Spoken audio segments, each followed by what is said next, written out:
Hello. Hello. Hello.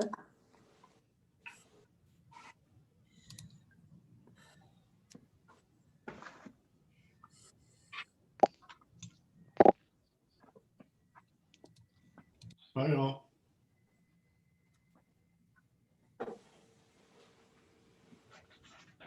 Can you hear me?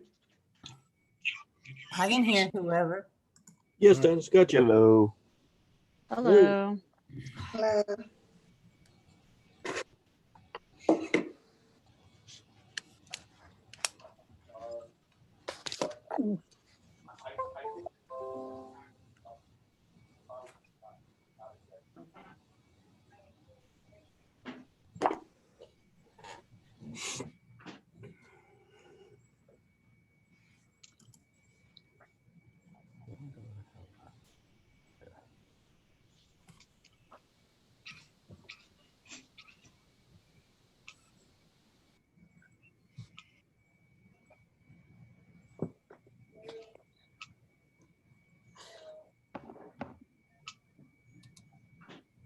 Hi, Jim.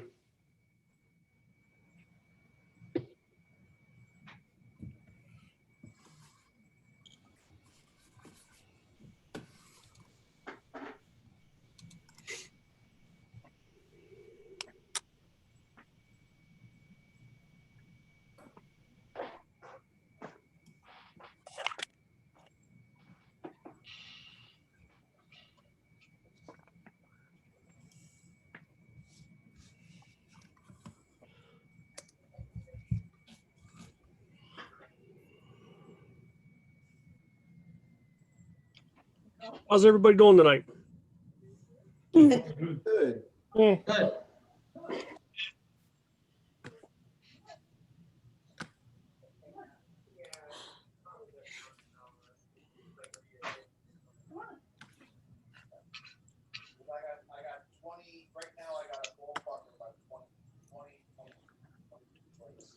All right, guys, we'll give it one more minute here and then we'll get started. I know Margie's chomping at the bit to get her stuff going, so. Oh, yeah, right.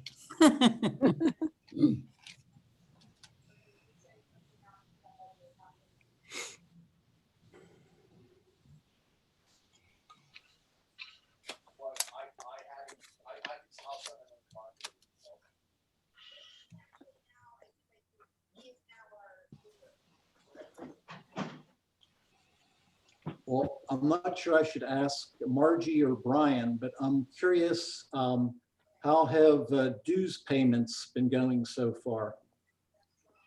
Yeah, I know. It's We've received a few through PayPal, but that's about it. Dennis, I did get your check. Good. Uh, Brian, I mailed you a check earlier in the month. yes, John, I got yours too. Yes, Okay. I haven't run them through the deposit part yet, but I have them. Okay, just checking. Um, No pun. and we've received a few through PayPal, but not a vast amount. So Can we do that on Reddit, Brian, through PayPal? if you go to Reddit, there is a on the right hand side on the computer screen, at least, there is a link that say pay dues here. You can click on that and it'll take you to the right page to pay your dues. All right, I'm sorry, I didn't see that, and then I totally forgot about owing you the money. I'll get it there as soon as I can. Not a problem. Okay. I Brian, can still attend the meeting tonight, right? No, absolutely not. I have to leave. All right, see ya. Brian, I'm a new person, but I believe I paid mine. I'm not sure if it was through PayPal or through just the Visa card. What's the name? I'm sorry, Mary Ann, right? Uh-huh. I will have to check on that one. Right now I have 9 people paid for 2021. did this before the end of the year, so if it didn't, let me know and I'll send it as a check. Okay, let me double check on it, and I'll let you know. Okay. I'll add a thing on the Sunday update. I Okay, think I forgot last week for yesterday's, so I'll stick that up in the top section. yeah. Also, I'm new to this group, but how do I get into Reddit? If you sign up for Reddit and then email me your Reddit username, Okay. and then I'll put you in the Reddit group. It's a private group, so you can't find it unless I put you there. Well, I saw the group, but it like, yeah, so that's what so I'll Yeah. send it.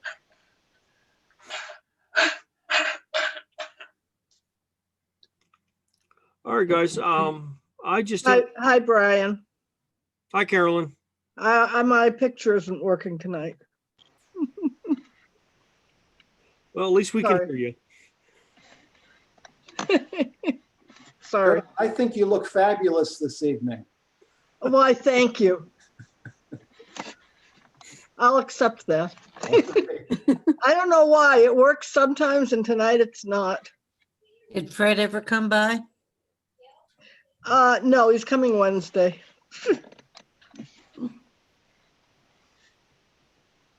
All right. Well, as far as business wise goes, I only have a couple of quick things that I need to mention. One of which we need to decide, and let's just say that first.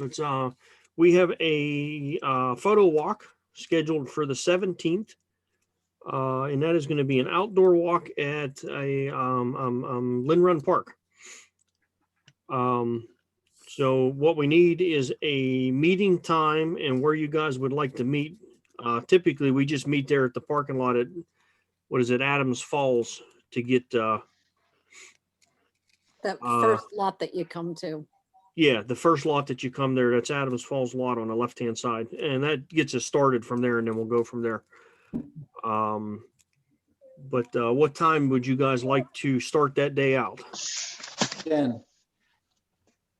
I was actually gonna say 9:30. I'm good with 9:30. Okay, I got a 9:30 and a 10. Do I have a 9? Do I have a 9? Sorry, I've been watching car auctions for 2 weeks.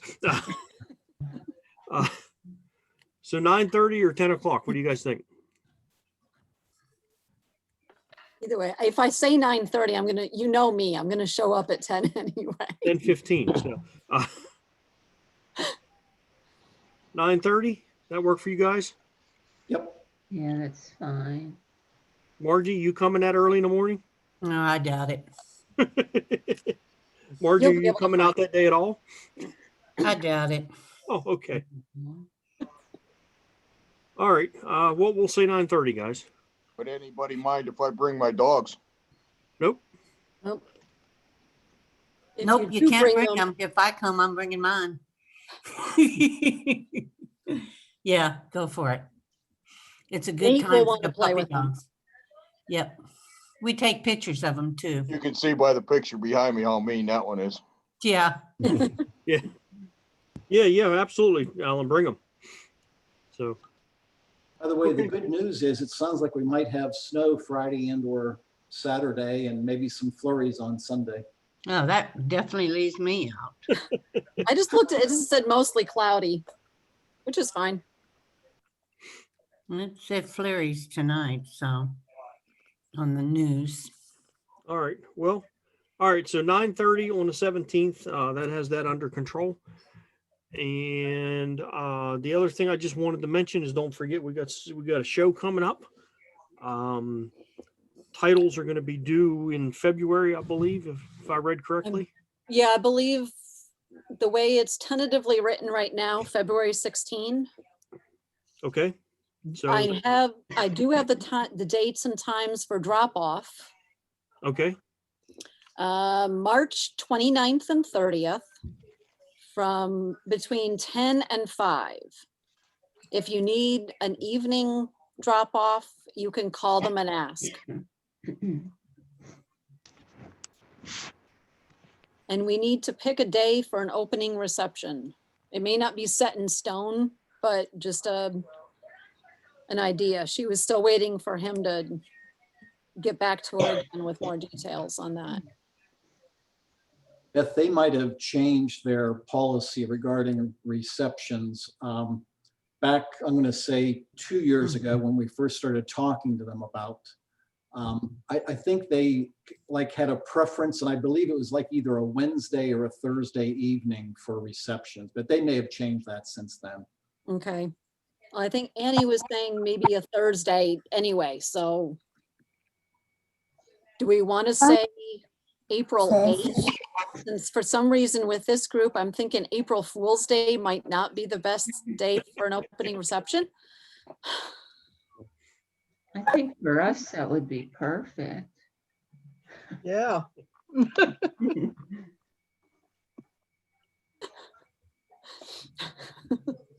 What do you guys think?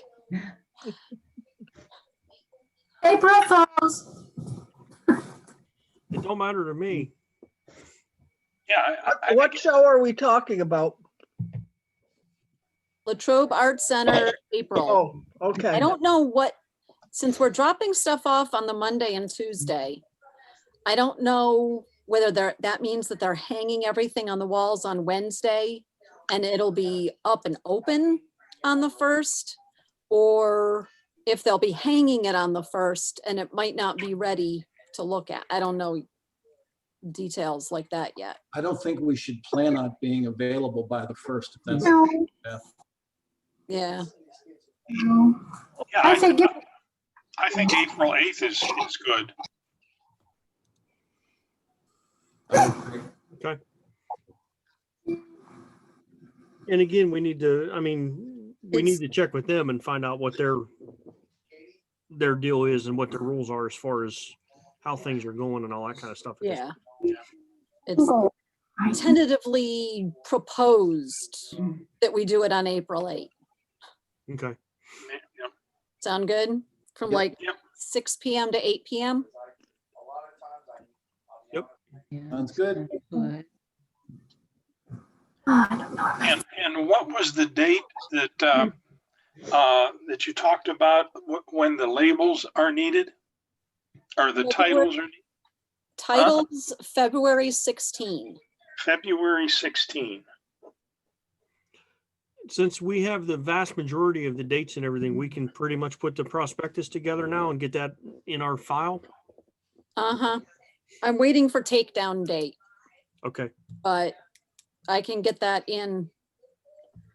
We also Okay. have to figure out how many per person, whether we want to leave it at the 5 that we've been doing or cut it down to 3 or what? Is there a, Well, I don't, I mean, let me try that again. How many people or how many pictures can we hang up there? Do we know?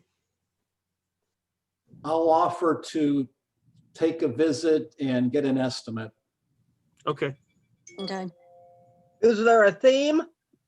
nope, Okay. pictures. In an exhibition, but not necessarily involving Mussorgsky.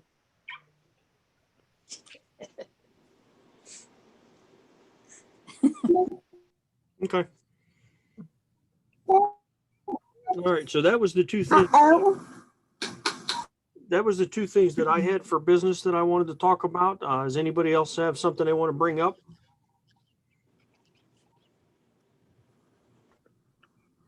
Oh, you know what, Brian? This isn't, actually, it's not business. I'll save it for later. Bring it up now, you may not have later. Oh, Yeah, go There's a ahead. lot going on tonight. oh, Margie, do you know something that I don't know? It's about to happen?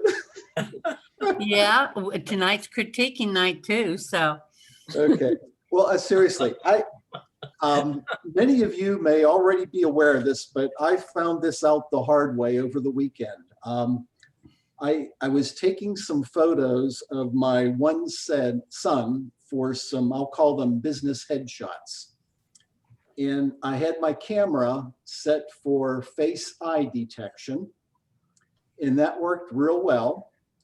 And then at one point, I had him against a office window, and he was extremely backlit. And so I attempted to put my camera in spot metering, and I couldn't get it to work. And quite truthfully, I could not figure out what the problem was. So eventually I gave up, got home, opened up my camera manual to figure out maybe what was wrong. And looking back on it and thinking about it, this makes perfect sense. But when you're in face eye detection, at least for my Fuji camera anyway, it does not allow you to go into spot metering. And I think the logical reason for that is that the face eye recognition feature needs to scan the entire frame, if you will, for the face to be able to detect it. So anyway, I just thought I'd throw that out as something that I figured out the hard way over the weekend. Did you get a shot though, Jim, at all? Well, not the one I wanted, because I needed the spot metering to avoid the blown out, well to avoid the dark shadows of Kevin. Yeah. Yep, you can keep it. Oops, sorry. See, that's what you get when you start fooling with all those features on them cameras. Well, it's funny. To be honest with you, I was thinking, because my metering is actually done with one of the top dials, and I turned it, and I couldn't get it to, on the viewfinder, if you will, to show that it would move into spot metering. I thought the dial had broke or something on it. I was almost ready to send the thing in for repair, and I decided to start looking through the manual first. Maybe I can add another point, not on that topic, Jim, but just as a side note on something else. Again, members and other people that you know might be, if you've ever uploaded pictures to Sam's Club, you can, Hey, Marty. Marty, can you turn off your mic there? Sorry. Yeah, thanks, Marty. For any members or people that you might know, you can tell them that if you have ever uploaded your photos to Sam's Club, one of the complaints that I had is when they shut down their in-store printing, for those that had an archive of images on file, you couldn't download those images. They were there, and that was it. Well, as it turns out, I logged back into my account, and now if you do have a Sam's Club account or know someone that does, tell them to log in. You can look at your photos, and beside each photo, there is a download link, and you can download the original file that you uploaded. So if you want to get those files back, if you have a reason for doing that, and I had like 12 years of files that I had uploaded to Sam's Club, I downloaded them back down. So anyway, I just want to pass that along to members as a side point. Okay. Brian, did you pursue our other speaker? I have not yet, Dennis, but I would go ahead and do that if you want to. The question being was I think the last thing that we emailed about was how much are we paying him? Right. And I would pursue that if you want. We can't afford to pay a whole lot right now until we get some dues in, but we'll. Is $100 too much? I think we can handle $100. Okay, that's what I'll propose. Okay, go ahead and pursue that then. Well, since John mentioned something about Sam's Club, I will say, any of you, do any of you use Zenfolio as a web hosting? Not for web hosting, but I do have a thing there. Okay, well, you have your files, you have pictures and stuff there. They came out last night, I think it was. I seen an email from them that said some of the features they're adding for 2021. You know, basically talking herself up so that they can raise the price.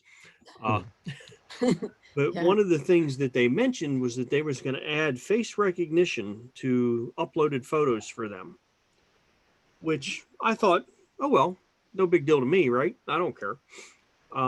But as I was looking through a group on Facebook today, I came across a post of a photographer that was absolutely livid over the fact that they were adding face recognition to Zenfolio.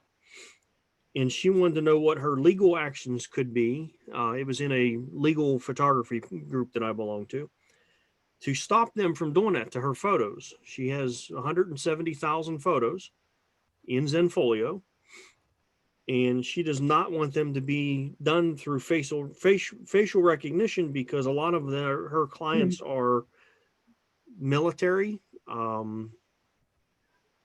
She does stuff for battered women and stuff like that. And she doesn't want faces to be recognized in any way, shape, or form. So I thought that was an interesting side note to something that Zenfolio decided they're just going to add. And it doesn't seem like you have an option to say, no, I don't want that done to my photos. We're adding it and it's going to be there. If you don't like it, tough. And she wanted to know what her actions could be, and other besides removing her 170,000 photographs from her Zenfolio page, which would be a daunting task. Yeah. But I thought that was interesting to just it was something that I didn't give it a second thought. I didn't think twice about it. So what? But for her, and then after reading the post, quite a few other photographers are very unhappy about the idea of this happening. So I don't know. Your thoughts, or think about it, and we'll talk about it at another point about something like that being added to your website without you knowing about it. What was their purpose? An option to change it. Brian, what was their purpose in doing it? What was whose purpose in doing it? Zenfolios. It seems to me that Zenfolio is doing that to help with sorting your photographs. So it's face recognition so that it can sort your photographs for you. But when you upload stuff to Zenfolio, most of the people who use it upload project by project into their own gallery. So it's, John and Norma's wedding is all in this one spot. And they're the only people that would go to it. Right, but what she's worried about is the ability of this facial recognition to be seen other ways. Yeah. If they're using the facial recognition, how secure is that is kind of what she's interested in. Yeah. As far as because of her type of clients. So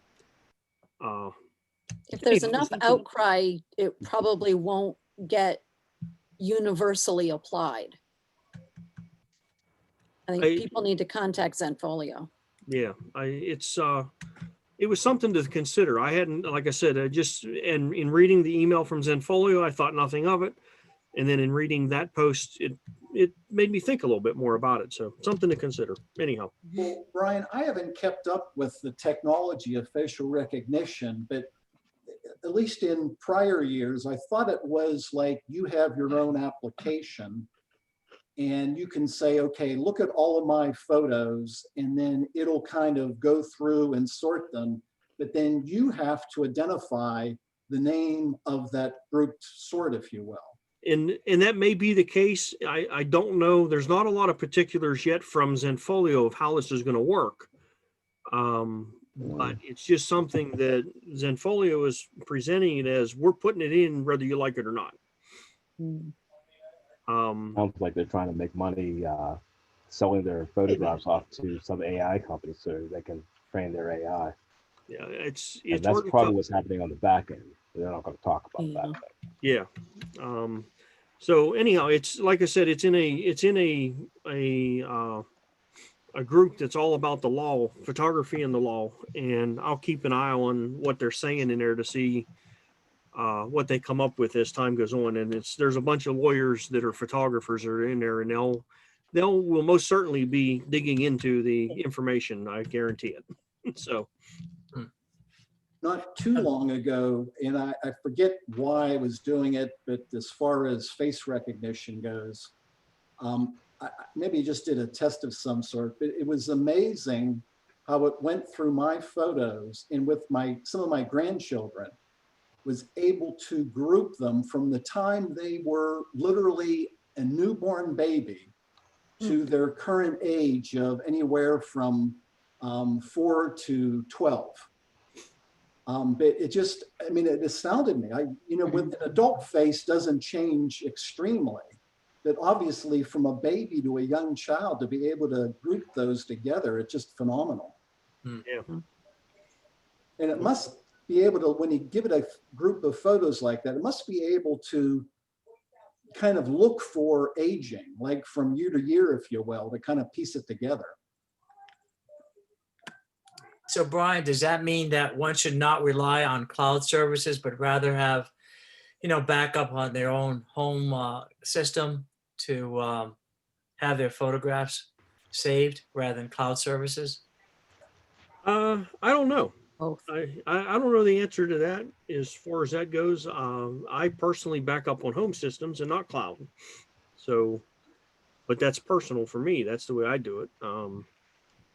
But it stems, like some of the questions that they asked were, how far are they going to go with their facial recognition? How much of it will be available to the public?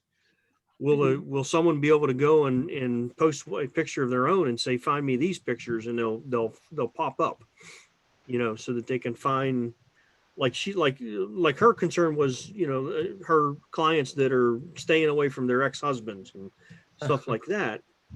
They don't want that to be able to get out there somehow. So I guess it questions how deep will it go, really was what her question was.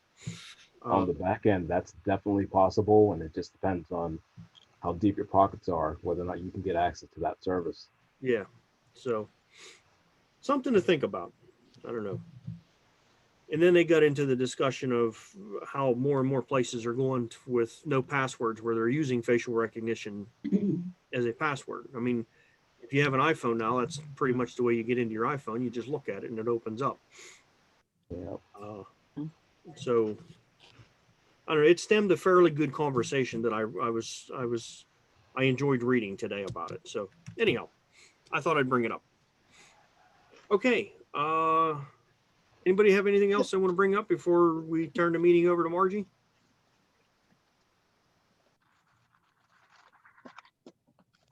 Okay. Well, we're going to turn the meeting over to Margie. God bless. Good luck. God bless us all. Oh, dear. Let's see here. Should we be afraid, Margie? Yes. You better believe Be it. afraid.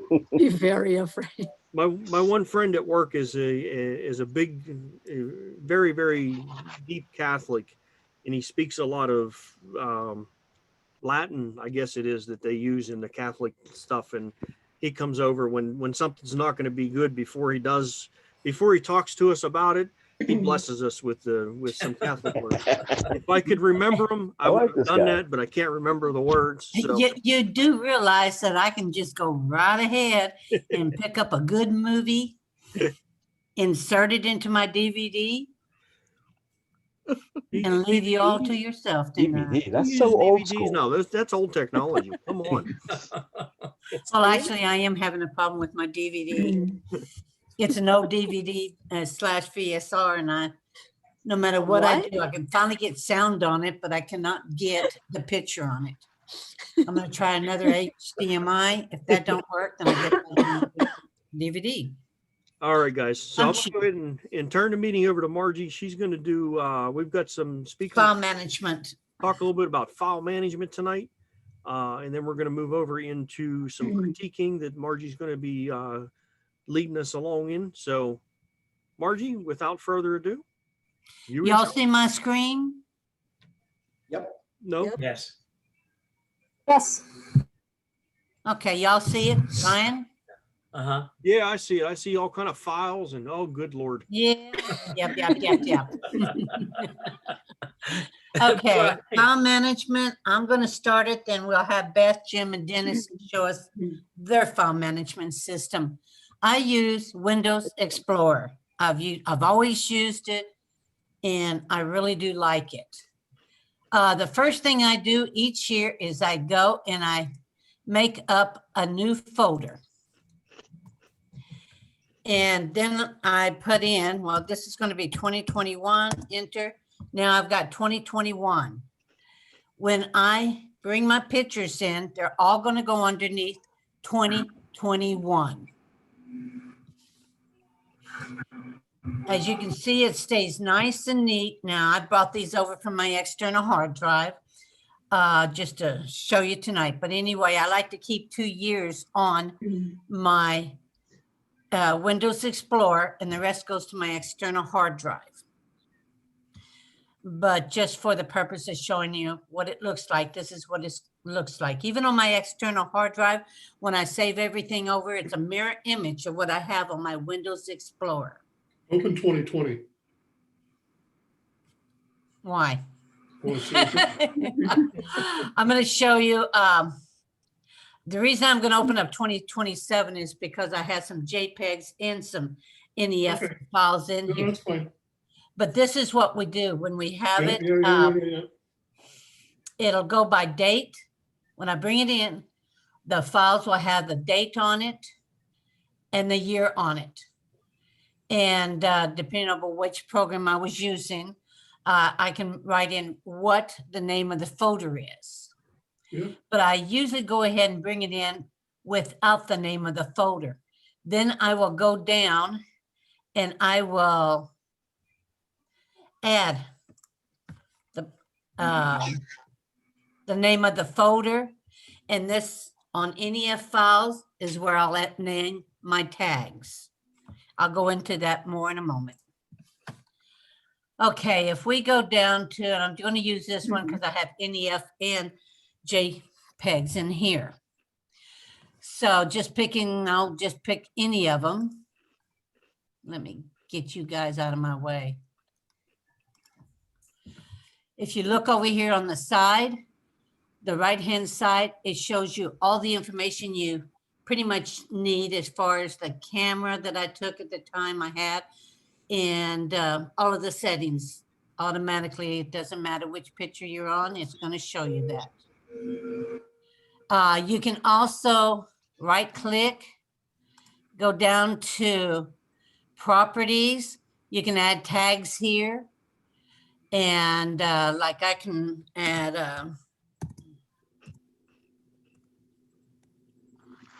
it's going to be sky, so I'll add sky there, and I can put another tag in there.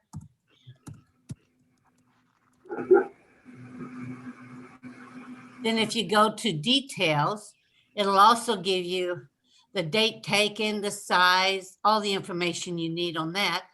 And if I had it set up for my GPS, which I haven't set up, you'll have all of this information for the GPS, and that will be put over here on the side.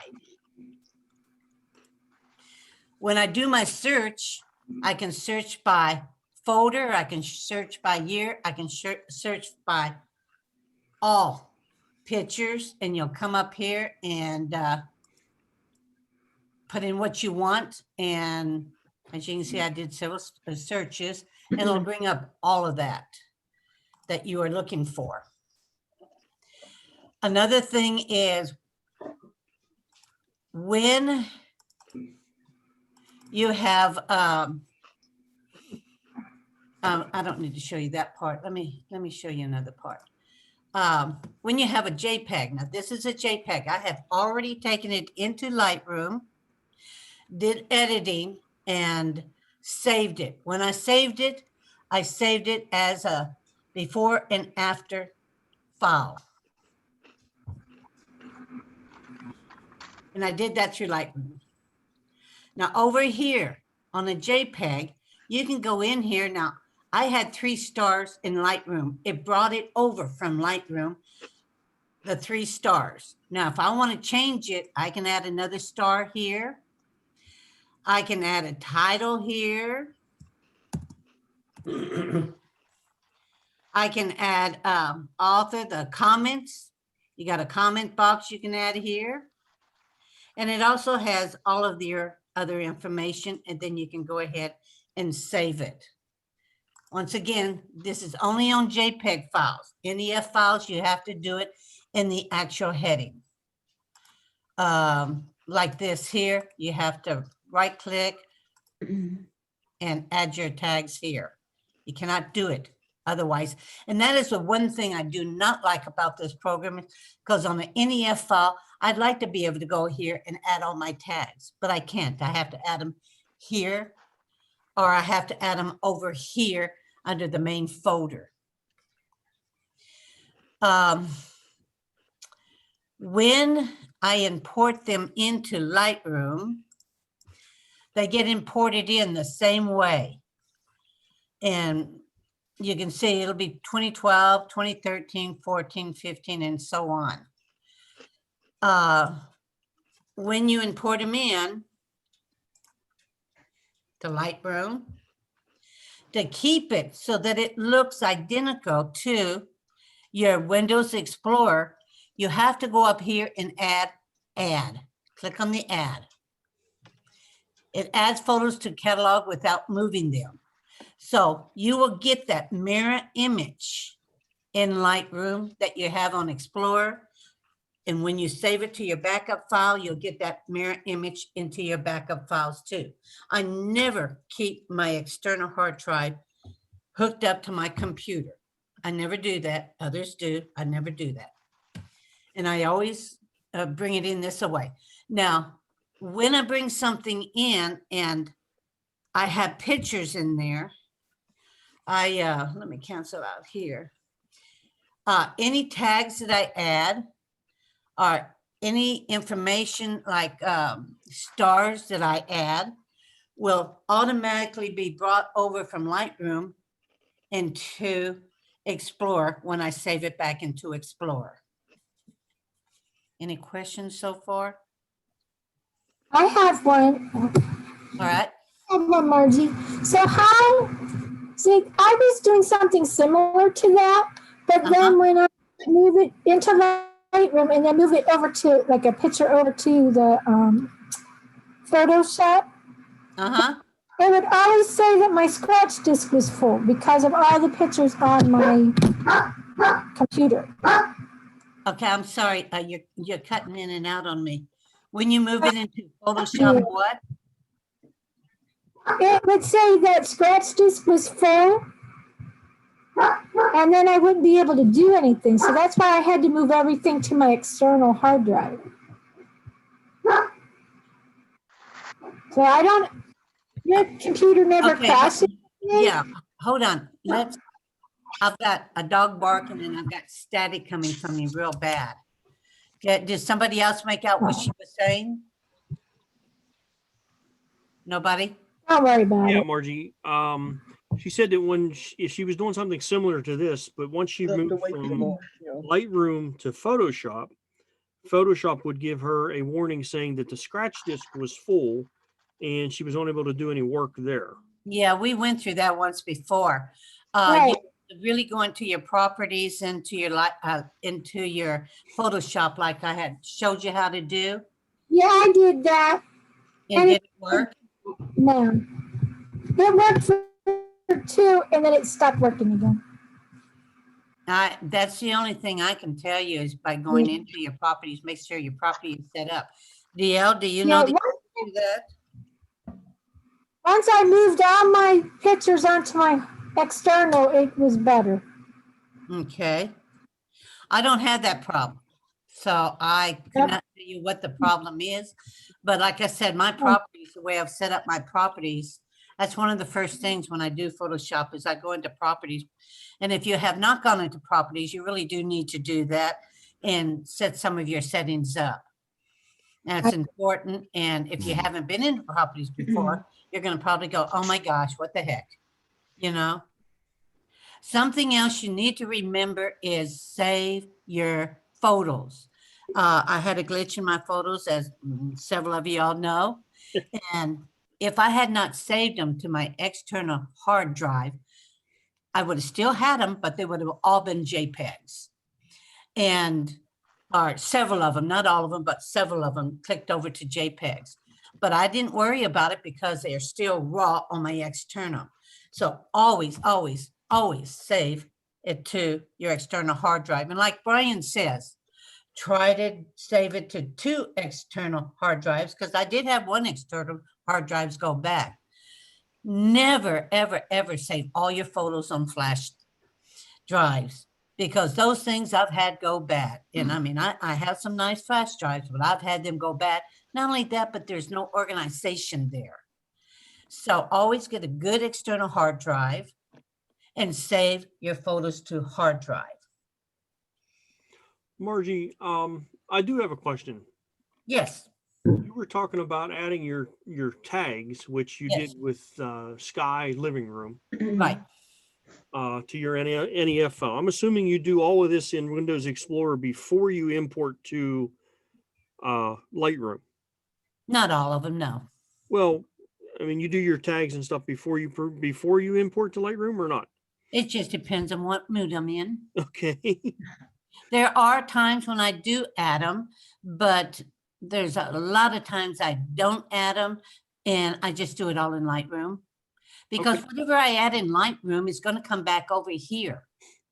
And I don't know which pictures I'm going to keep, because I don't keep all of my pictures if they're really, really, really, really bad. So No, I'm getting rid of them. I don't want to use my space for them. all right. Well, that brings me to my question then. When you right. added the Sky and Living Room, Mhm. that picture, when you import that into Lightroom, where does Sky and Living Room show up at? If it's a raw file, that will not, it will not show up over there in Lightroom, to my knowledge. Okay, so we can't go into Lightroom then and do a search for Sky or Living Room because, I have never done that, so Okay. I can't tell you. I only do my searches right here. I'll do my tags in Lightroom and I bring them over, and save it here. But that's usually a JPEG when I do that. Now, if I don't plan on doing a process on it, then I will go through these I will enlarge them. As you can see, a lot of these are really probably bad pictures. I'm just trying to get my camera set up here. But I will go ahead and say, not good, not good, not going to worry about it, and this kind of stuff. If I like a picture, like I like Sky here, then I will go ahead and add tags to it. And then it will go over there in Lightroom, and everything from Lightroom will come back. But normally when I get them to this point here, what I do is I bring them into Lightroom, all my NEF files, and nothing is transferred over because, I'm bringing them into Lightroom. Then I will do some of my tags. Then I will go ahead and, once again, I save them. They're saved as a JPEG, and it'll all be over here saved as a JPEG. I haven't tried to bring these over, and I guess I could to see if they do come up over, and we could do it that way, but I haven't done that. okay. So that's a good question, something I'm going to have to look into and see. So Margie, do you most of your editing with this Windows program or in Lightroom? Oh, Photoshop. You do it in I will Photoshop. bring everything into Lightroom, and I'll do minor editing into Lightroom. Okay. Always goes into Photoshop. I always use Photoshop. Okay. Then I save it, which will go back into Lightroom. And then if I like it, then I export it. Otherwise, it stays in the Lightroom. But that's a good question, Brian. I need to check that out and see, because I didn't think about that one. Yeah, just to me, I mean, I understand your would- purpose of this yeah. because you can search Windows Explorer for that. Yeah, But if I put it into Lightroom and it doesn't take that information over there, then I can't search Lightroom for it at that point. yeah. So I would have to In retag Lightroom, it. I actually add other tags, but I don't know, because I haven't done that. So many times I just take the whole file folder and I throw it into Lightroom. Okay. This is one way. If you don't want to go into Lightroom, you can go through here until you get around to processing it. At least you can bring it up and say, okay, I like this, this, and this. but I have not checked it out to see. But it is something I will check out tomorrow. And then one last question I have, is there a way to star the NEF files on here, or No, that's only on JPEG? it's only on JPEG. Okay, And all of your tags and all of your stars and everything from Lightroom will be transferred back. right. And of course, when they're transferred back, then what do we have? We have JPEG files like this where you can change the stars, you can add all your Yeah. comments and stuff in there. If you did not tag in Lightroom, you can add it all in here. I got you. Okay. But I always tag in Lightroom and then it'll automatically bring it all over here. But if you want to add something else to it, you can always add, you know, if you got some tags and you want to add more tags in here, you can do that. After you bring it from Lightroom over, it'll have whatever tags. And you can still add more to the tags and the comments. Okay. Got you. Thank you. Any So, other questions? Margie, I guess my question is, everything that you're doing in Explore, as far as I can tell, can be done within Lightroom. So I guess maybe Yes. my question is, why are you kind of using Explore and Lightroom as opposed to just using Lightroom for the purpose? I prefer this system because I've been using this system for years. And if I just want to go through here and, well, you can see, you know, if I want to go through here and have a search for hot dog, even though I don't have it in Lightroom, I can bring up all the hot dog, the folder with all the hot dog or anything with hot dog in there. And Let's see then what's in I there. can take a look at it. I don't need all of these pictures put into Lightroom. But Lightroom doesn't care. Yeah. And you can have a million photos. Yeah, I know, but it's the way I do it. And All right. I mean, look at hot dog. Look at all the hot dogs. I'm not going to want all these pictures in Lightroom. You already have them on your hard drive. I have them on my hard drive. It's easier for me to go through here, and there's a lot of these dates in through here that I don't have in Lightroom. I haven't processed them, so I haven't brought them into Lightroom. But I still want to be able to, okay, where was that chicken? You know, or wherever, where's the prom, or here's the egg farm, you know, here's chickens. I want to know that I can get to them first. It's just the way I've done it before I had Lightroom. And I Right. don't like bringing my pictures into Lightroom. I like them this way because to me it's easier. And that way I don't have to have all these pictures in Lightroom. I know I can put a billion pictures in Lightroom, okay? But this is the way I like to do it. And it works perfectly for me because it's easier for me. Okay.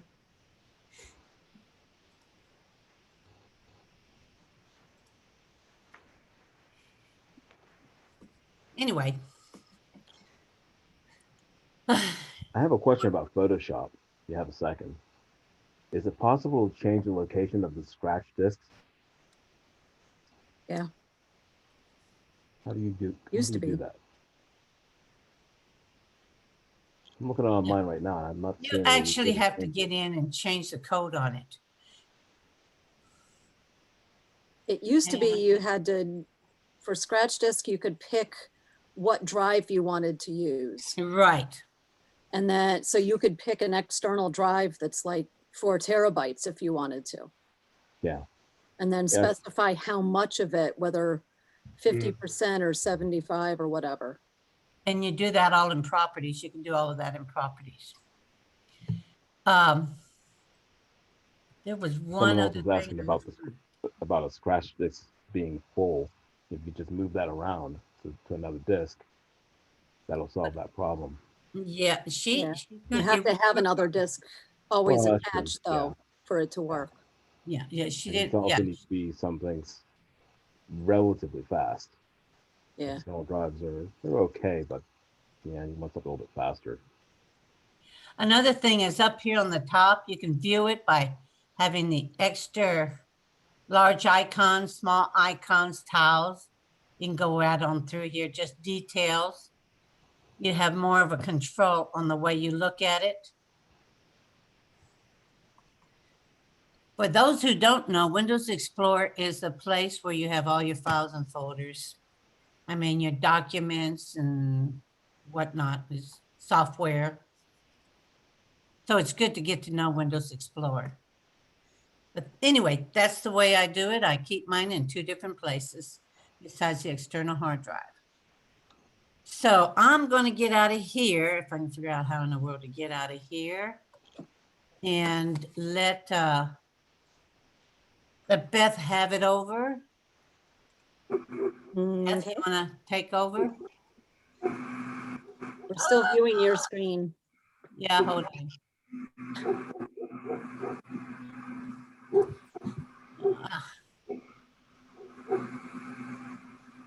Don't ask me what the heck I'm doing here. Anybody who wants to jump in and help. Up at the top of your screen, it should have a red thing that says end share. Yeah, let me see. Oh, here. Okay, I got you. Okay, not sign out, but.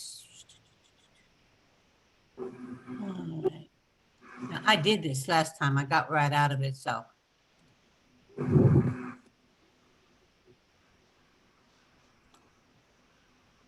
Am I out of it? No, Nope. now we're viewing Brian's. Thank you, Brian. There you go. Okay, Beth, you're next. All right. Let me see if I can get it to work right. While I'm at it, that was only on a PC. A Mac will not do that. I A doubt. Mac can do it, but does yeah. it differently. But it's done differently. It's right. It's not Yeah. doing. It's not- Okay, so do you see a picture of a total disaster zone of a desk? Oh, I sure do. Maybe Okay, electric bill. That looks So- clean to me. so don't expect much is what I'm saying. I was gonna say, Wow. that's fairly clean compared to mine, so. Yeah, mine too. Actually, it's probably worse now. Okay, so now do you see a box with a finder with recents? Yes. Yep. Okay. When I hook up my camera, it pops into devices down here and shows up just like a drive. I open it, like it's not connected right now. So I would open it, I would click copy for the folders that are on it. Come over to my pictures folder and go into the right year and click paste. Because the way that my camera is set to do it is the first folder in the camera will be 100 and then the date. Second one will be 101 and the date. And so as long as I don't reformat the card, it keeps going up and up and up. So once I dump everything onto the computer and I save it onto my external hard drive, then I reformat the card to keep going. So my folder numbers bounce all over the place, but it makes sense to me mostly. Do you read directly from the card or directly from the camera? It's from the card, but still in the camera. Yeah, okay. Because the camera plugs in with a Yep. handy cord. I could take it out and put the SD card in the computer, but that doesn't work as well for some reason. When I go to put it back in the camera doesn't always recognize it. Mm. So it's easier just to leave the card in the camera. I always have one external hard drive attached that everything gets copied to, but I have more than one external hard drive. I just switch them out in theory, every month or so. So that each one that's not connected is no more than about a month out of date. That's not always the way it happens, but usually. And everything is plugged into a battery backup. So if the power goes out, I've got 2 hours of power. So everything is in here. when I export a JPEG from on one or resave something in Photoshop or whatever else, I can save it as a new name and save it in here as something else. And that's when I'll give it a different name. So from on one, all you have to do is catalog a certain folder and it will keep track of everything in that folder. So then all I have to do is like go to that folder for this camera and I can pull up whatever year I want to. And I don't have much in 21 yet, but this is all the different folders of pictures that I've copied over from the camera for 2020. And when I save something, I have an edited 2020 file. So all of the JPEGs get stored in this so that at the end of the year, I can just copy this over to another external hard drive pretty easily. So these are all just the JPEG versions. Like this one. One of my few composite attempts. Nate liked it.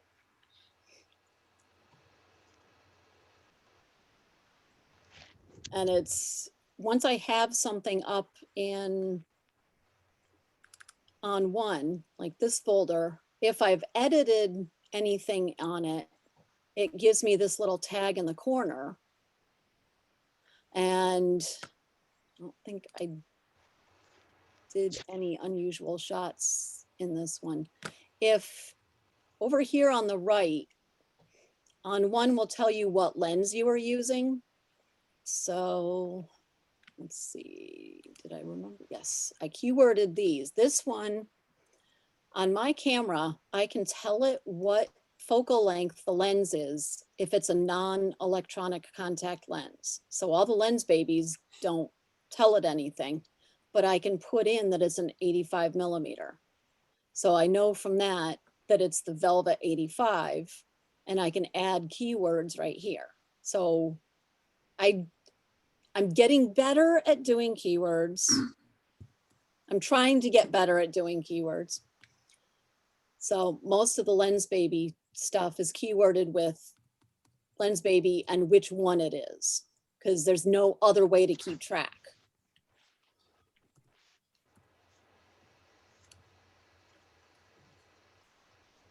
And that's pretty much it for my system. Any questions? Beth, do you transmit your photographs in DNG file all the time? Yeah, Pentax will let you capture using DNG Uh-huh. instead of using, I think theirs are PEFs maybe. Mhm. Because when I got my K3, I was still using an older version of Photoshop and it didn't recognize the K3's raw files. So I switched over to using DNGs because that it would recognize. Mhm. The second question is, once you edit a photo, can you go back to the original one in this program? In other words, can you Yeah. reset it to the former photograph before you did all the editing? Yes. Okay. Let's see.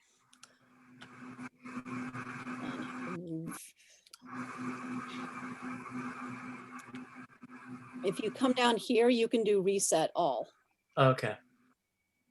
and it should go back to To the original. Okay. how it was. Bob, on one is almost identical to Lightroom. Anything that you would do in Lightroom and how you work in Lightroom, Beth can do with on one. Mm-hmm. Does it have Photoshop capabilities? I mean, the features of Photoshop as well? not, Yes, yes and no. not Kinda. all of Photoshop, but enough of it that you normally wouldn't have to go into Photoshop except for some particular situations. But it has layering capability. It's got the editing. It doesn't have the stuff like make it look like a watercolor or do the chalk outline kind of stuff with it. But Elements has those.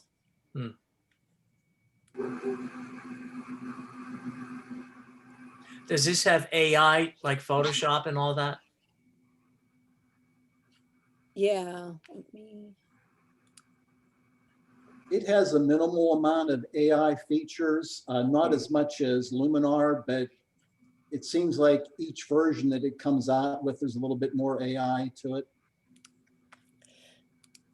They're adding more, especially in the portrait stuff.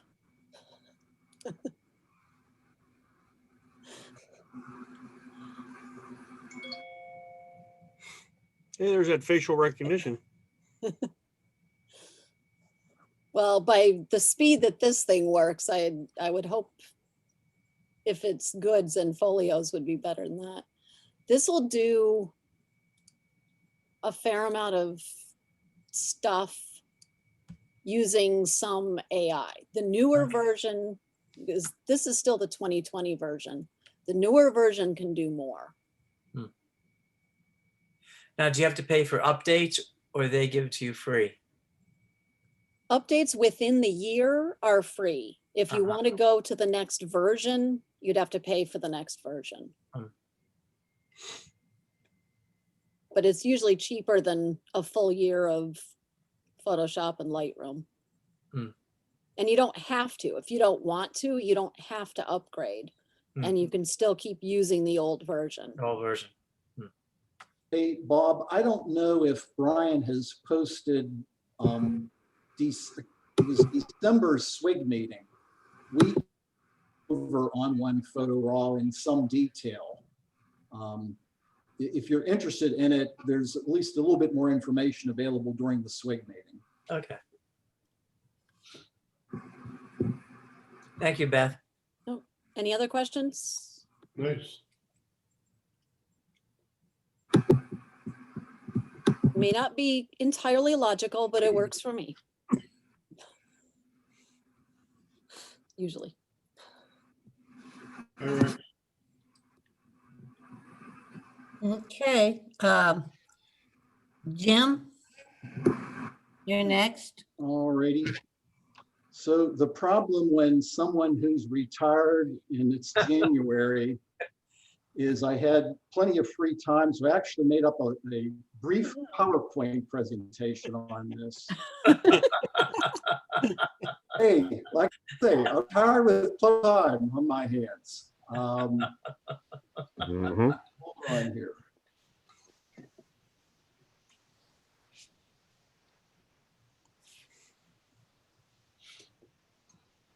Okay, I assume you can see my screen. Wow. Gee, By the Jim. way, well, hey, seriously, hey, Beth, your opening shot was your manual Post-it notes. Yeah. I've got an electronic version of Post-it notes that I wouldn't be able to live without them. I have stickies too. Max, you can have stickies. I have a whole bunch. You couldn't see them because it was underneath all my other stuff. Jim, you have a lot of time. I got a lot of time. What can I say? A lot of time. I'll be the first to admit it. You're an engineer by training, right? I can't help myself. Jim, you're an engineer, right? Yeah, yep. It figures. The show. Yeah, okay, now this makes sense. So, you know, it's funny, seriously, as I was thinking about making the presentation, there's a lot going on from the time you take the photo until you stick it somewhere. So anyway, this is my rendition of it. And I assume you can see my mouse. Yep. So we're starting with the camera, the card reader. And of course, unlike Margie, I do basically everything starts through my post-processing program, which, and I've said this before, I'm currently using Capture One, but it's no different than Lightroom or On One regarding file management and post-processing. So it comes to into the import module, and then I have it go to what I call a temporary post-processing photo folder. So, and when I say temporary, I will keep photos in there from shoots for basically a quarter or so. And after a quarter, I will go back and delete the 2 quarters ago, if you will, photos from this temporary folder. So while the photos are in here, I'm doing my editing on them with the edit module, obviously. And when the time comes that I'm done with editing, I will go ahead and export them as JPEGs into what I'm calling this permanent process photo folder. And I'm saving basically everything I've edited as JPEGs. And this is where I know I'm different than a lot of you is the raw files also go into this and stay in this post-processing temporary folder. I'll only save the raw files for what I call my keeper photos. So during the course of a year, I may have 100, maybe to 150 raw files that I'll actually keep in a permanent folder. So from a saving standpoint, my computer hard drive is, I've got two local drives. And on the one drive, I keep my permanent the permanent photos in there. And then I also, and it automatically saves them to the external hard drive. And again, both the temporary folders and the permanent folders go onto the external hard drive automatically. I don't have to initiate anything. There's a program that came with my external hard drive, and it looks at these two folders, and anytime there's a change, it just goes ahead and saves those changes to the external hard drive. And just as my computer local drive, every quarter I scrub the unused images. The same thing I'll do with the external hard drive. Those ones that are being saved in the external hard drive, every quarter I just go through and delete those unneeded files. Everything in my permanent folder on the drive is also looked at from my Amazon cloud drive. And that's an automatic upload. I don't need to do anything manually with that. Anytime I post-process a photo, it goes in the permanent folder on my hard drive. And then automatically each night, Amazon cloud drive picks up the new files and puts them up in the cloud drive. And I'm going to go through some of these in a little bit more detail. The other thing is, and I'm going to talk about this a little bit, is part of the process is to make prints as well. Not all of them, obviously, but I think it's important to make prints.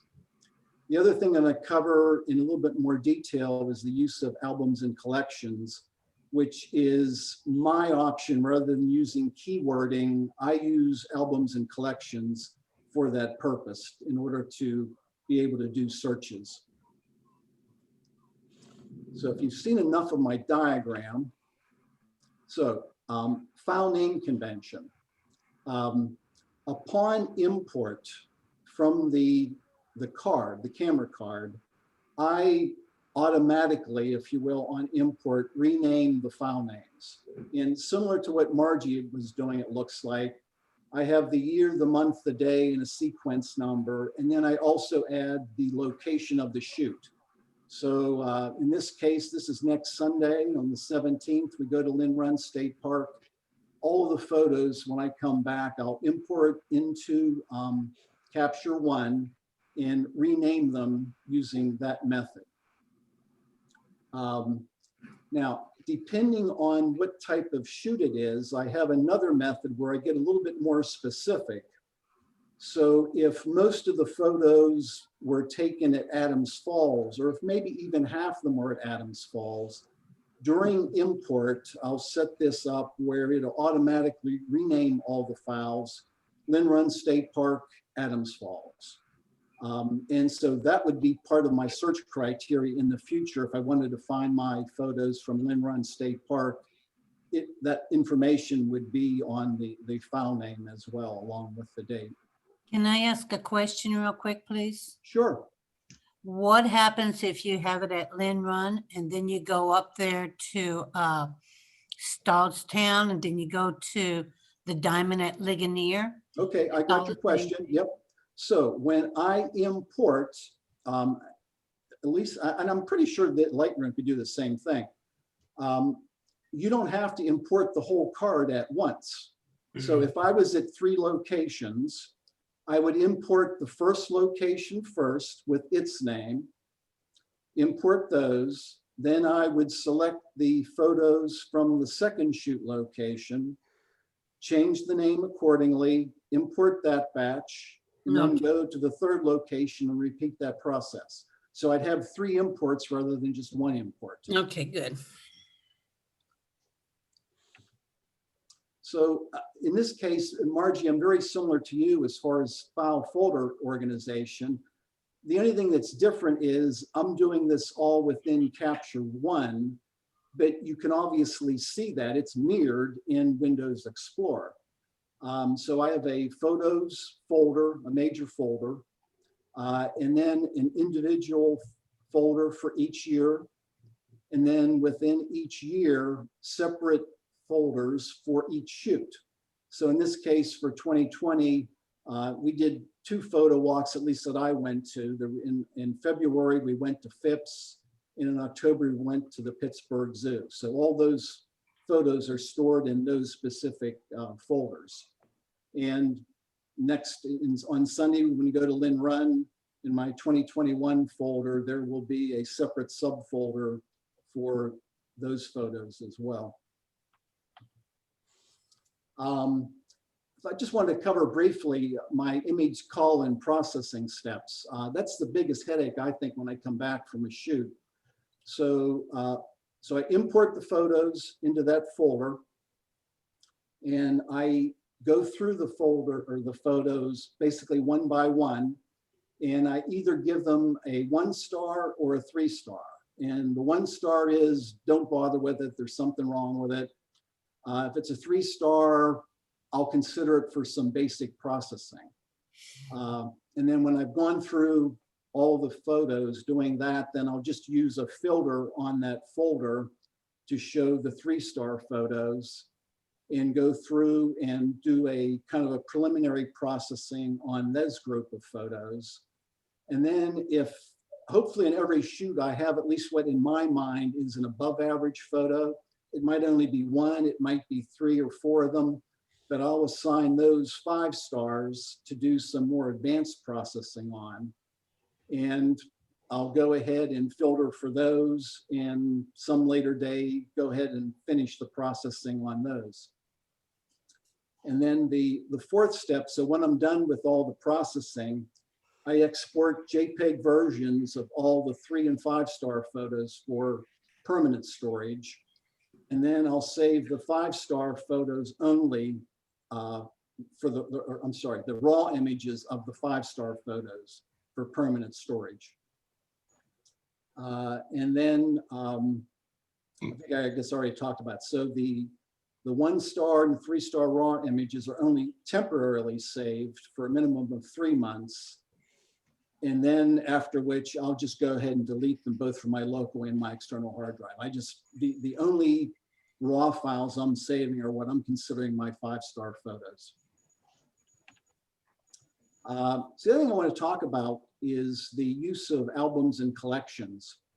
So this shot on the right is from my Capture One folder. And I basically have different types of collections, if you will, that I use in place of keywording.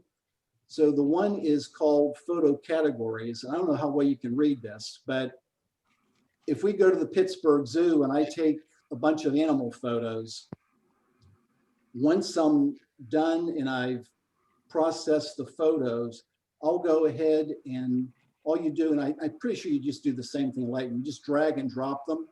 So I'll put them, in that case, there's animals. Just to go through these real quickly.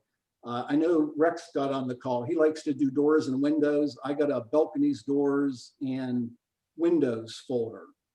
Black and white, clouds, fall, flowers, insects, etc., reflections, still life, street people, sunsets, trees, water at the beach, waterfalls and streams, woodlands, winter.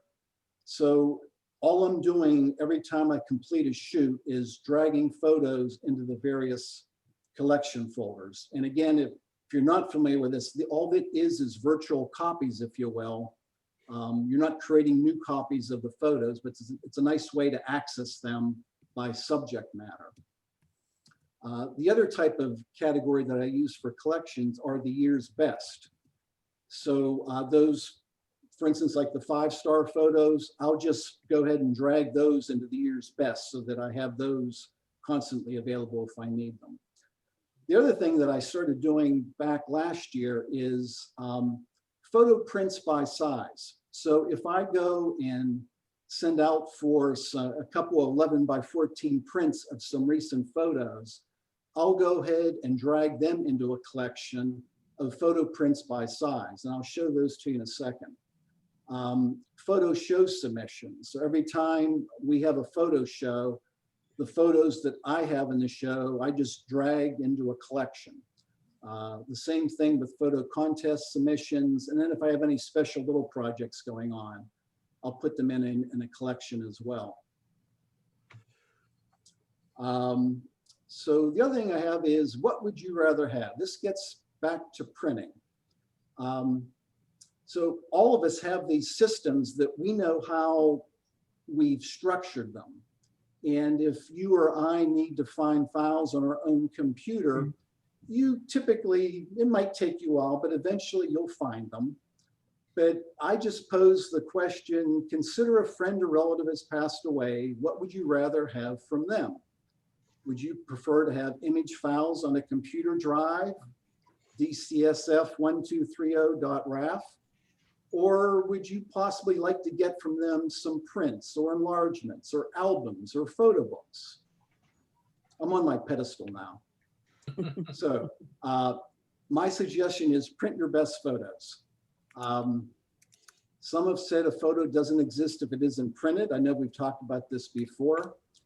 Your friends or relatives are unlikely to bother looking through your drives for photos once you're gone.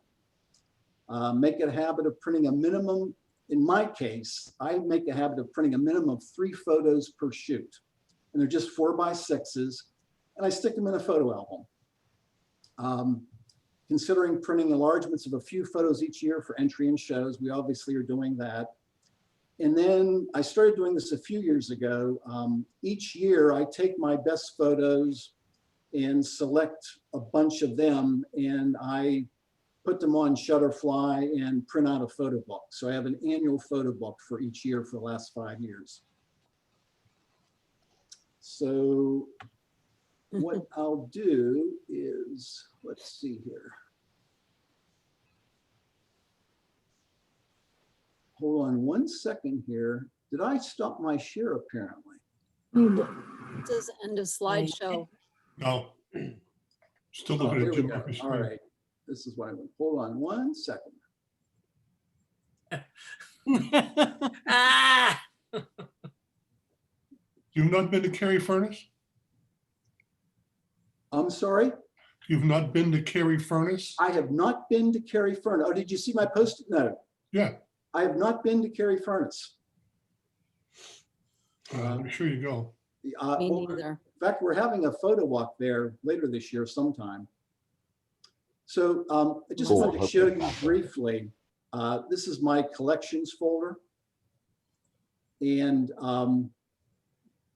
So those were the by category year's best. But what I wanted to show you is this, I just find this helpful from an organizational standpoint. So here's photos. Why is that not? So those happen to be the photos that I had at the Greensburg Garden Center show back in 2016. Here's the photos I had at Feathers. So it's helpful for me if the subject comes up, well, okay, the next time we have a show, do I want to repeat what I had at the last show or not? So that's one use for the collection. And then this photo prints by size. This is basically giving, these are all the prints that I have in 8x10. Those are all the prints I have in 11x14, 16x20, not a whole lot, and 20x30s. Then I have another collection of potential prints. I haven't made prints yet, but might consider it at some point in the future. So anyway, it's the use of albums and collections is my way around being too lazy to do keywording. So that's the end of my story. At what point in the year do you put something into the year's best? As I go on, so every time I do a shoot, if there's, let's say I save 20 or 30 photos, I may pick 3 photos of that group that I think, you know, but these are really good. And I just drag them in the 2020 best or the 2021 best. Okay. Any other questions? Yes, about the Amazon cloud service. Is that just through your Amazon Prime, or do you pay, Yes. or is that some other kind of service? Well, it's available for free for Prime users. I don't think you don't have to be a Prime member to use it. You have to pay. I think they give you some amount of gigabytes for free and then you begin paying. But Prime members, you basically get unlimited storage Did for you just say, being a Prime member. did you say you did not back up to an external hard drive? I back up to an external hard drive in Amazon Cloud Drive. Okay, good. Because you never know if there's going to be a glitch in Amazon or a hacker. Yep. I think that's unlikely. Yeah, well, I can't say the same. I don't worry about Amazon. Yeah, I worry about my local drive. I worry about Amazon too. yeah, I do too. I do. Having It's a said that, question of if a drive is going to fail. It's a question of when the drive is going to Yeah. fail. that's Very right. true. Well, that's true too. Having said that, I do add folders for galleries and specific events. What I do not do, but I am going to start doing, is adding photos for all of my 8x10s and etc., like what Jim did. That's an excellent idea, what you have shown and what size you have shown. I really like that idea. Well, Margie, just one thing. If you do it the way you do with Windows Explorer, though, you're going to be putting additional hard copies. Yes, I am, but that's As opposed, if you do it as a collection, you're not creating a new file. You're just pointing to it, if you will. yeah, I don't mind adding the additional copies though. I really don't. But there was a question by Brian that asked, all of the tags and information I put on my pictures in Explorer, when I bring them into Lightroom, does that information stay there? Yes, it does. And you can do the search on it also. So any tags that I do put in Windows Explorer before I bring them into Lightroom is automatically transferred over. And you can do a search on it in Lightroom, just to clarify that. Okay. Okay, Dennis, Yes, you're ma'am. up next.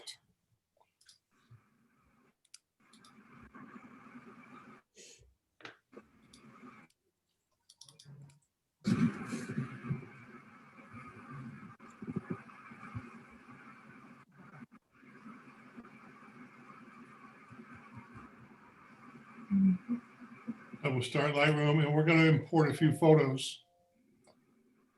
I went to the backyard today. And we're gonna import. But you will see a common thread.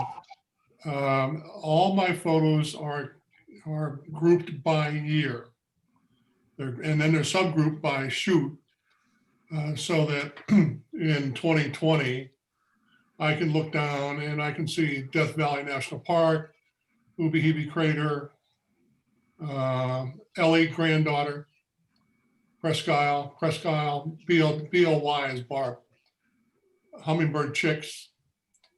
So there's a commonality in the way people do it, and you got to have some semblance of order, so you can go and find things. But I want to import, and I like Aurora HDR, but it won't work with the new Adobe products. And they give you some. It doesn't matter. It doesn't work. So I plug it in. I plug in my camera card. I never go directly from the camera to the computer because I don't want a cable between my camera and the computer because I will get tangled up in it. And the camera is an expensive thing to replace. So I have a source here, EOS Digital, which is EOS Canon. And I've got 5 photos. And I have a technical challenge because, hold on a sec. There we go. The photos of you cover the working panel of Lightroom. So file Drag it handling. around. What's that? You can drag the. Yeah, I 36 did. dots I did. around. I was unplanned for that, unprepared. File handling. Normally, I do nothing with, except when we're out. If we're out in Death Valley National Park, I will on a external SSD drive. I'll make a second copy of every photo I take. So it allows you to do that if you want. And I always file rename year, month, date. It's 10th, right? 11. 11. And I put some word in the file name that tells me when I look at it, I say, oh yeah, well that's at home. It may not tell me what's there, but it tells me some indication, and I want to copy that. Apply during import. I always do some sort of home,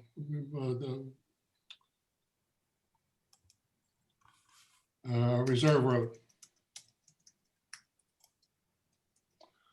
And then destination.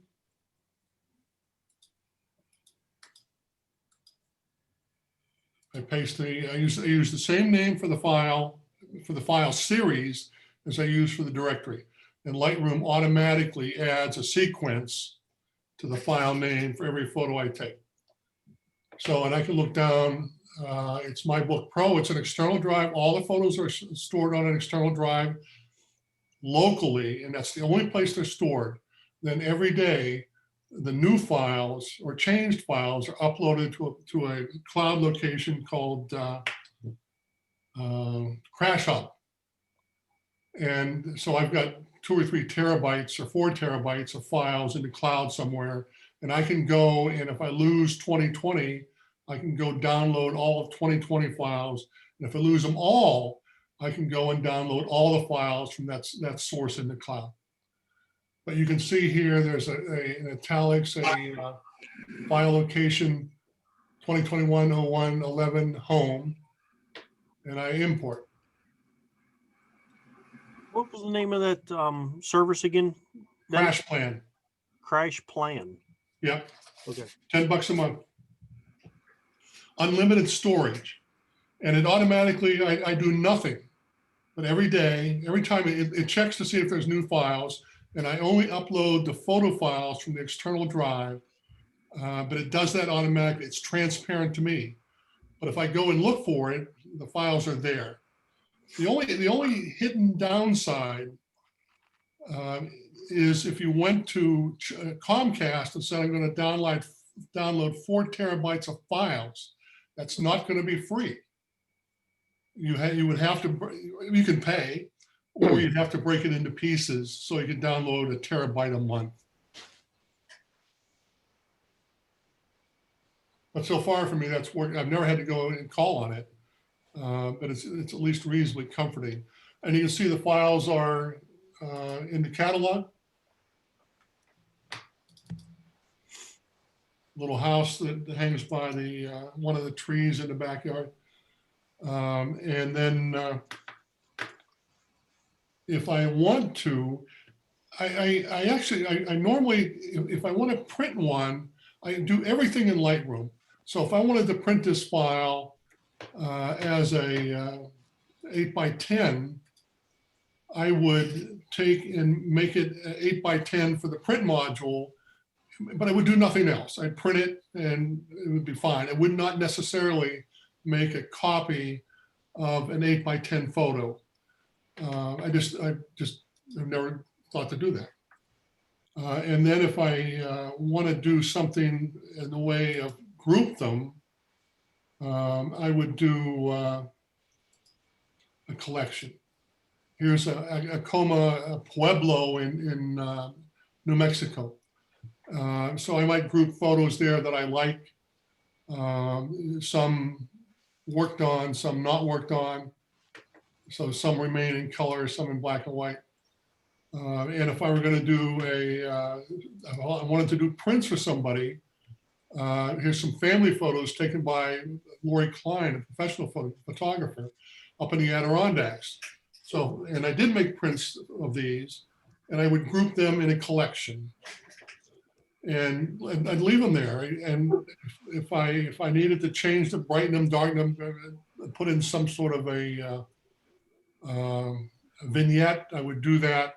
But I would do it as part of a collection. And when you do it, the original photo isn't changed, but the changes are reflected in its sidecar file. And if I wanted to look at air show, this is Lightroom. And I can search for those because air show is in the, it's a keyword. If I wanted to go and find in folders, and let's say for the last 2017, 18, 19, 20, if I wanted to search, find WPS. Here's all the photos I've taken as part of our walks. If I wanted to see the ones that I thought had some merit or I spent some time on, whoops, I don't want to do that. Flag them. So of those that I've taken on our walks, here's 40 that I flagged for some reason or another. And then if I want to know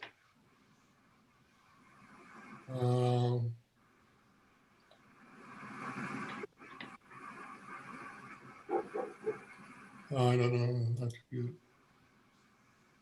Well, I should be able to go and tell which are black and white.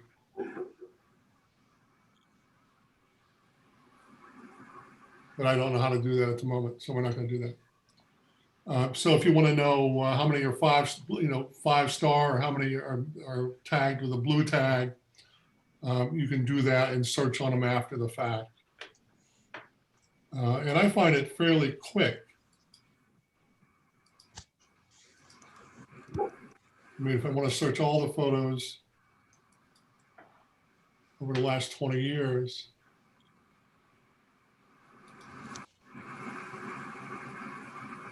come on.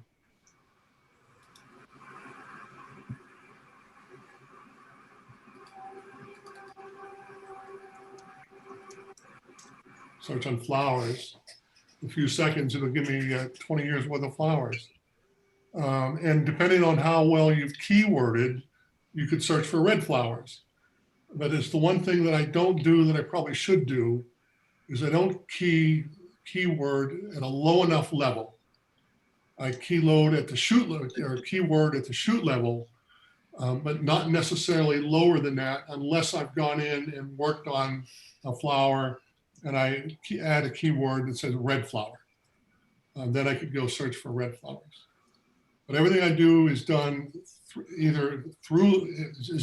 Lightroom, and everything I take out of the photos is done from Lightroom. I don't use secondary programs. I don't copy from the memory card to the hard drive and then import. I let Lightroom do all that.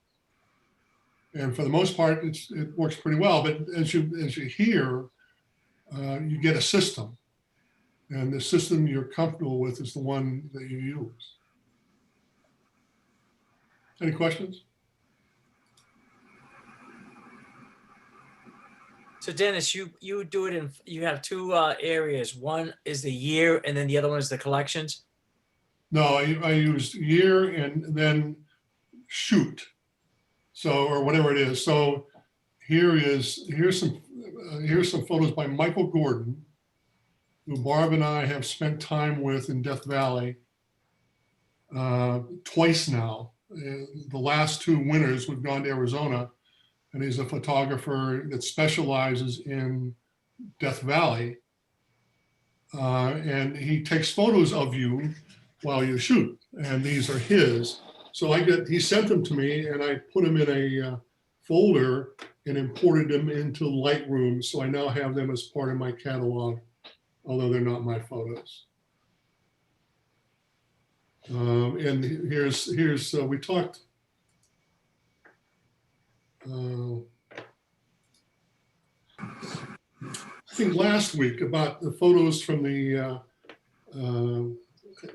skydivers. So if I want to go find those, all I need to know is where it was taken, Eloy, Arizona, or skydiving, and I can find them. And then what I do, if I'm going to print for feathers, for example, I'll group some into the ones I think have some merit and group them into a collection.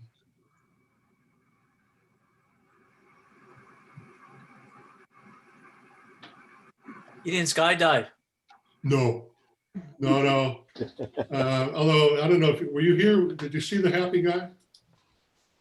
Yeah, I saw that. I don't know if you saw that last week or not, but the guy obviously is full of adrenaline because he's still alive. Yes. And here's one that I. Oh, that's nice. That was, I thought, a pretty creative photo, one actually planned for. But that's what I do with Lightroom. Lightroom does everything for me. And if I want to go and make a change, I might edit it. In fact, most of the time I'd edit in Lightroom. Sometimes I might take it to Photoshop, but less and less these days. Lightroom does more and more of the editing photographically that I want to do. And the need for Lightroom, except for printing, is decreasing substantially. So if I want to do something to it, I can do it now. And then when I'm done, I save it back and it goes back to Lightroom. So that's what I do.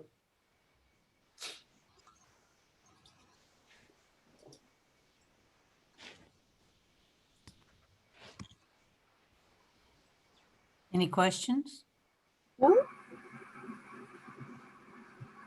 What extension is that CR2? What kind of camera is that, Dennis? Canon. A Canon? Is Canon that- Rock. Oh, okay.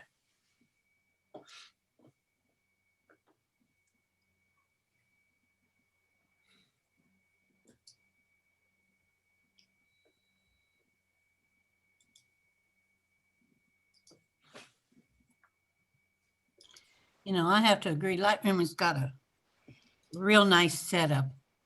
with their Yeah. phone. You know, if I go to develop, it's off topic.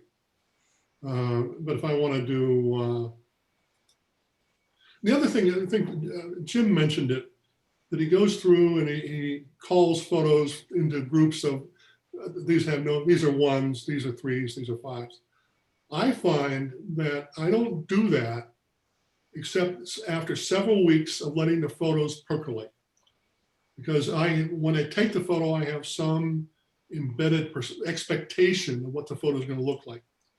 So when I look at it right away, I bring a bias that if you wait 2 or 3 or 4 or 6 weeks or 6 months, your bias goes away and the quality of the photo will emerge. It doesn't happen very often. It happens once in a while. So I tend to, I'll delete the crap, but I will, photo that has no obvious, redeeming quality, and it's technically reasonable, I will let sit. And then sometime in the future, it'll either appear to have some merit and I'll do something with it or not. And if it's an or not, I may delete it or I may not. That's one of the reasons I keep a lot of my photos for several years that I'm unsure of, because when I go back to them and I have edited some of those photos, that's the mistakes I've made, and I'll go back to the raw and correct those mistakes, make a better photo out of it, better processing out of it. You change, you develop. Any other questions?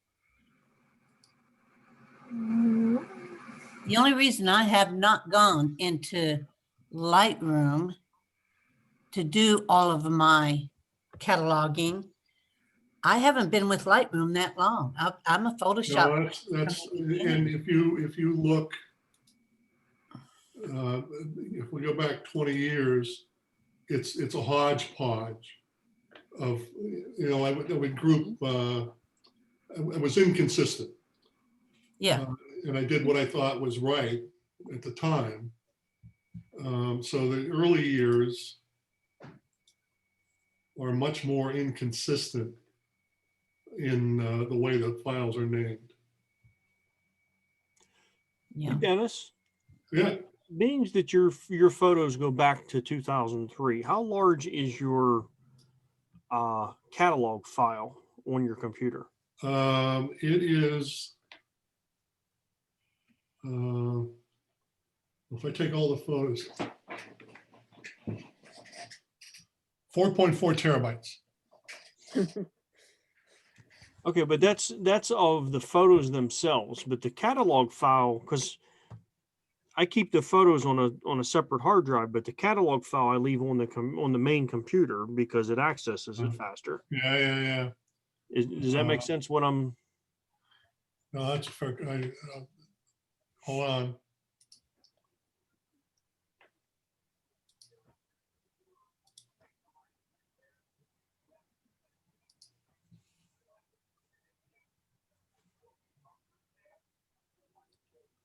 I'll have to, but it's far smaller than the 4.4 terabytes. But I'll have to look that up, Brian. Okay. Yeah, if you could let me know. It doesn't need to be answered right now. It just was a thought that I had as far as what size is that catalog. Yeah. Dennis, do you have one catalog or do you make one? Only ever one. Just one. Okay. I mean, there are people that make a catalog for every they sort their photos by catalogs. Right. But I think that defeats the purpose of Lightroom. Okay. You can't right click on that Lightroom catalog and get any information. That's a directory entry. Okay. I'll look Because at that. in the chat, I added a link to the crashplan.com that Dennis mentioned. Mhm. And I also added a link to another one called backblaze.com. A lot of people like Backblaze. You didn't? No, a lot of people like it. I Oh, okay. don't know where I found Crash Plan, but it was recommended, and it's wonderfully transparent, and $10 a month, Okay. unlimited storage.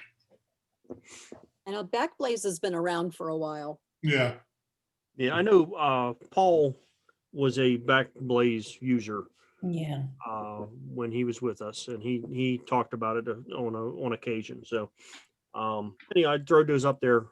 If you don't want to do the I don't know what, if you're not a Prime member, I don't know what storage on Amazon costs, but here's two other places that Yeah. are available as well. and we're not it's not a photographic site. It's a file site. Right. So whether, and I only direct it to go to where the Lightroom files are stored. So it doesn't store anything else in the computer, none of the PDFs or the daily life stuff that you might, maybe you want some archive, but iCloud does a lot of that. Mhm. But I don't do the photos on iCloud. Yeah, I don't, my photos taken on my phone are in iCloud, but Yeah, not the ours are ones too. with my real camera. Yeah, Because yeah. I'm not gonna pay that much for their backup. I do the same thing. My photos on my phone are through iCloud, but not my real camera photos. Important Then my- safety tip. Any of these cloud storage systems that you're using, try to do a backup every once in a while so you know how to do them and so you know how long it takes. Yeah. Yeah. Because you're once a quarter, once a month, do that. yeah. And you have to be aware, if you're going to use Crash Plan, your upload is throttled by your provider. So when I first did Crash Plan, I probably had 1 or 2 terabytes. And I spent several months trying to get the photos into Crash Plan because Comcast throttles the upload. You might get 100 megabits downstream, but upstream you're likely to get 6. So when you're doing hundreds of gigabytes of files, it manages it, but it takes some time. Yeah. We have about 11 here for upload. Yeah. Which isn't too bad. Yeah. No, and if you're after it day by day, yeah, you don't notice it. Yeah. But the first time when you set it up, it'll take you a while. Yeah, I'd stopped doing an awful lot of uploads and downloads and everything when we were in Iowa because we had satellite web. Yeah. And the first time that I tried to upload a couple of pictures to MPix to have them printed, it took 3 hours to upload 4 files. Yeah. From my 16 megabyte camera, which was acceptable, but not wonderful.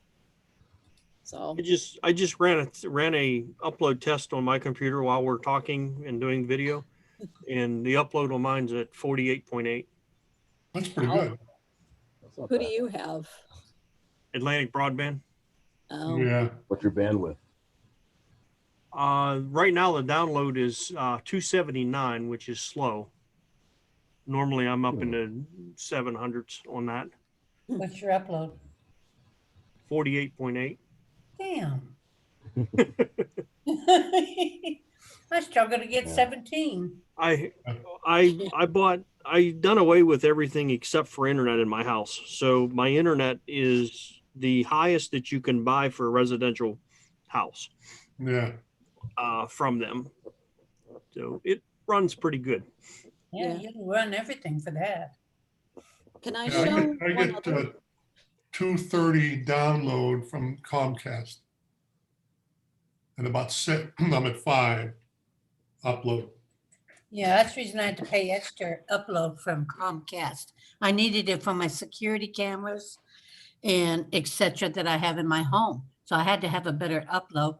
And I get about 17 on my upload now. Yeah. I don't have to pay for it. You can buy the extra.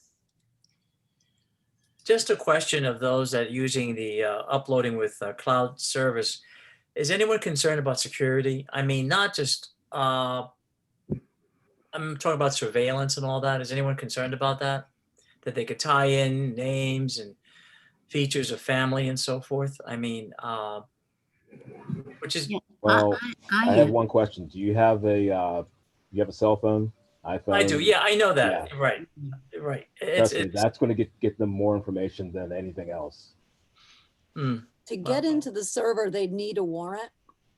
mm, True. So if you're not doing anything that's going to cause them to go get a warrant on you, you're probably not going to get looked at, because it's kind of like if you're on the highway and you're not the fastest one driving, you're probably less likely to get pulled over. Yeah. Not I true. know that, Beth. I know that from personal experience. Not true. Not always. No, unless somebody's looking for your stuff, yeah, you're safe. You're Yeah. fine. Yeah. But if somebody has a reason to go and get your stuff, forget about it. They have the means and motive. There's nothing you can really do as an individual that's going to keep your data quote Right. unquote secure. so are we really secure or not? I mean, you know, there are government agencies that are Yes.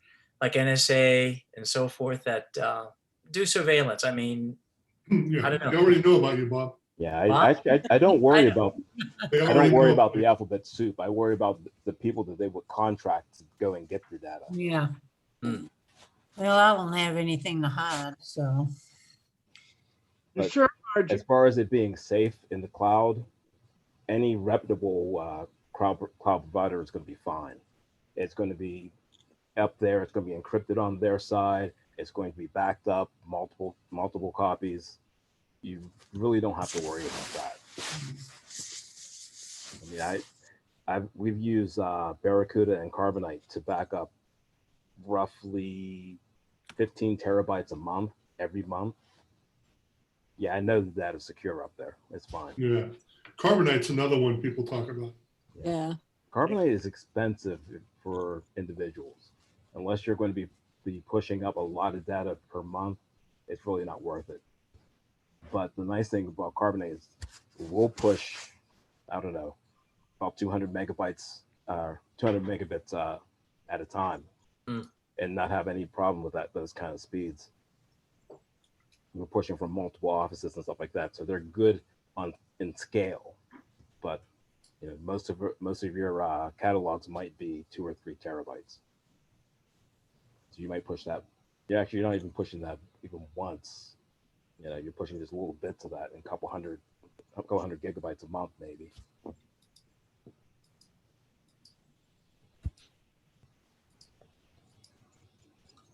Okay. I've got a question.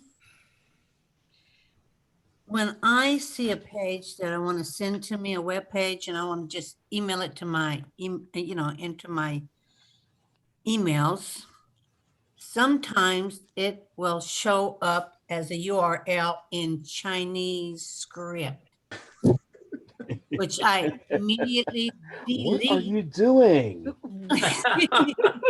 I told you. Other Surveillance. times, and then I go ahead, I delete it, and then I try to, send that page again, and it's underneath the regular URL. You send it. Yeah, what is it? You send it as an HTML page. I'm just going up there, file, send to. Yeah, but if you send it as an HTML, you have to look to see what kind of file it's sending. Some web pages, when you start to send them, they'll send as an HTML page. And when you get that and open it up, it looks like Chinese script. Well, this is before I even send it. It will show the URL as a Chinese script. So I just delete it. Then I go back into file, send to, and then it'll have the regular URL that I need. I don't ever send it and then try to open it up. I have no idea what you're doing. Oh, well. They're surveillancing you, Margie. They can surveillance me all they want. I don't have anything to hide. Let me tell you that. Okay. Margie, show your desktop and show us what you're doing. Well, it may not show up this time. Yeah, Margie's. Okay, let me show you. I'm going to show you my desktop, and I'll show you what I'm doing. Let me see. Margie's problems are a car mechanic's nightmare because they're only intermittent. Yeah, never mind. And the mechanic can never reproduce the sound. Because it's the nut behind the wheel. You're talking reality in cars with me, Brian. All right, let me, Well, if it's Chinese, start at the lower right-hand corner and read up. Good point. I can't even find me anymore. I'm going away, baby. I'm going away. Oh, here you are. I heard Carolyn, you're over here.